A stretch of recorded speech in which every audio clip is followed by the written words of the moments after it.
আজকের পোলাও লাল, কিন্তু আসলে লাল করতে গিয়ে পুরোপুরি লাল হয়নি, কালারটা এখন অন্যরকম হয়ে গেছে। যখন রান্না করছিলাম তখন কিন্তু লালই ছিল। যাই হোক, অন্যরকম একটু ভিন্নতা।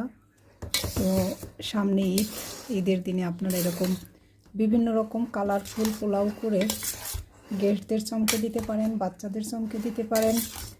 আর বাজারের ফুড কালার দিয়ে করা যায়, কিন্তু সেটা তো স্বাস্থ্যসম্মত নয় মোটেই।